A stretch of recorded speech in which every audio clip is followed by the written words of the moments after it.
बिस्मिल्लाहिर्रहमानिर्रहीम। अस्सलामुअलैकुम friends, welcome to my channel cooking with Fatima. कैसे हैं आप सब? उम्मीद करती हूँ आप सब अपने अपने घरों में खैर खैरियत से होंगे, खुश आबाद होंगे, इससे मुस्कुराते होंगे।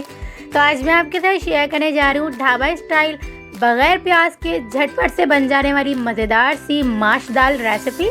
तो आप इस रेसिपी को एंड तक लाजमी से देखिएगा, आपके लिए बहुत ज़्यादा टिप्स और ट्रिक्स के साथ बहुत ज़्यादा मज़ेदार सी अमेजिंग सी ये डिलीशियस सी रेसिपी लेके आई हूँ। तो आप इस रेसिपी को लाजमी से फॉलो करिएगा और रेसिपी अच्छी लगी तो रेसिपी को लाइक शेयर कमेंट ज़रूर से कर लीजिएगा। चैनल पर नहीं हो तो प्लीज़ चैनल को सब्सक्राइब भी कर लीजिएगा। तो चलें जी रेसिपी स्टार्ट करते हैं। बिस्मिल्लाहिर्रहमानिर्रहीम। तो सबसे पहले हम एक पैन में तकरीबन भी 1 प्याली के करीब जो है वो तेल ऐड करेंगे। याद रखिएगा इस दाल में जो है वो थोड़ा सा तेल ज़्यादा ही ऐड किया जाता है। तो इस स्टेज पे हम इसमें जो है वो तेल तकरीबन भी 1 प्याली के करीब ऐड करेंगे। 2 टेबल स्पून इसमें हम लहसुन अदरक का पेस्ट ऐड करेंगे। लहसुन अदरक के पेस्ट का कच्चापन अच्छे से दूर करेंगे। उसके बाद इसके अंदर हम 1 अदद टमाटर प्यूरी ऐड करेंगे। अच्छी सी फाइन सी प्यूरी इसमें ऐड कर देंगे। दोनों चीज़ें अच्छे से मिक्स हो जाएंगी। उसके बाद इसके अंदर हम कुछ ड्राई मसाले ऐड करेंगे और चंद ही मसाले इसमें ऐड किए जाते हैं। तकरीबन भी 1 टीस्पून इसमें हमने जो है वो लाल मिर्च पाउडर ऐड किया। 1 टेबल स्पून भर के इसमें हमने धनिया पाउडर ऐड किया। 1 टीस्पून हल्दी पाउडर ऐड किया।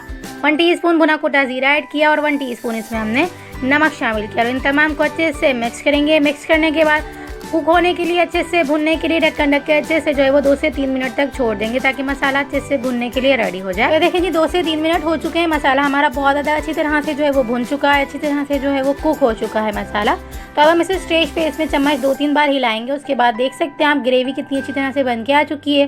तो अब हम इस स्टेज पे इसमें तकरीबन भी आधा किलो के करीब जो है वो इसमें हम दाल ऐड कर देंगे। तो याद रखिएगा दाल को मैंने अच्छे से भिगोकर इसे अच्छा सा सोख करके तकरीबन भी 1 घंटा के लिए रख दिया था। तो ये देख सकते हैं आप दाल कितनी अच्छी तरह से नरम हो चुकी है और गलने के लिए बहुत ज़्यादा जल्दी से ये गल जाएगी। तो याद रखिएगा ये प्रोसेस ज़रूर से कर लीजिएगा क्योंकि हम दाल को जो है वो गला नहीं रहे हैं, तो इसलिए हम इसे ज़्यादा देर के लिए भिगो देंगे। तो मैंने इसे तकरीबन भी 1 घंटा के लिए भिगोया था। उसके बाद ये इतनी अच्छी सी नरम हो गई थी कि सारी जो है वो दाल अच्छे से नरम हो रही थी, अच्छे से टूट रही थी। अगर आप दाल को जो है वो भिगो कर रखेंगे ये ऑलरेडी अच्छी तरह से फूल जाएगी, तो जल्दी से कुक हो जाएगी। इसे बॉईल करने की भी ज़रूरत नहीं होगी। तो ये देखिए जी हमने 1 गिलास पानी ऐड करने के बाद इसे अच्छे से मिक्स करके तकरीबन भी 20 से 25 मिनट तक बिल्कुल लो फ्लेम पे अच्छे से कुक कर लेंगे। तो ये देखिए जी तकरीबन भी 20 से 25 मिनट के दौरान दाल भी हमारी बहुत ज़्यादा अच्छी तरह से कुक हो चुकी है और पानी भी अच्छे से खुश्क हो चुका है। जो थोड़ा बहुत पानी रहता है वो अभी इस प्रोसेस के बाद जो है वो अच्छा सा कुक कर लेंगे। इस तरह से जो है वो तेल ऊपर आ जाएगा और मज़ेदार सी हमारी जो है वो दाल कुक हो जाएगी। ऑलरेडी जो है वो ये कुक हो चुकी है, देख सकते हैं आप टूट रही है दाल। तो इसका मतलब है हमारी दाल बहुत ज़्यादा अच्छी तरह से कुक हो चुकी है। तो अब हम लास्ट में इसमें तकरीबन 1 टीस्पून जो है वो गरम मसाला पाउडर ऐड करेंगे। हरी मिर्च और धनिया इस तरह से जो है वो गार्निश कर देंगे। अच्छे से मिक्स करेंगे। मिक्स करने के बाद इसे हम 2 से 3 मिनट तक बिल्कुल लो फ्लेम पे ढक्कन ढक के अच्छे से कुक करेंगे।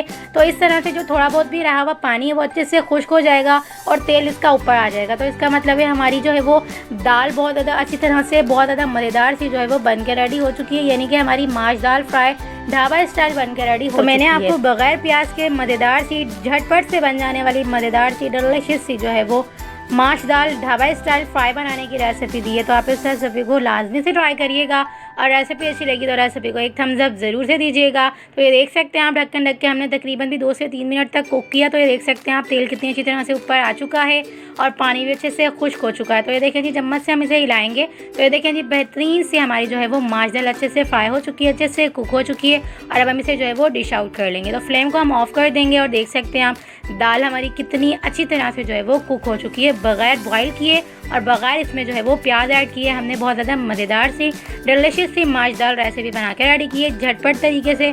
तो आप इस रेसिपी को लाजमी से फॉलो करिएगा और रेसिपी अच्छी लगी तो रेसिपी को लाइक शेयर कमेंट ज़रूर से कर लीजिएगा। फ्रेंड्स और फैमिली मेम्बर्स में ज़रूर से शेयर करिएगा रेसिपी को। तो चलें जी मिलते हैं नेक्स्ट वीडियो में। जब तक अपना ख्याल रखिएगा, मुझे दुआओं में याद रखिएगा। मिलते हैं नेक्स्ट वीडियो में बहुत ही आसान सिंपल और यूनिक रेसिपी के साथ। अल्लाह हाफिज़।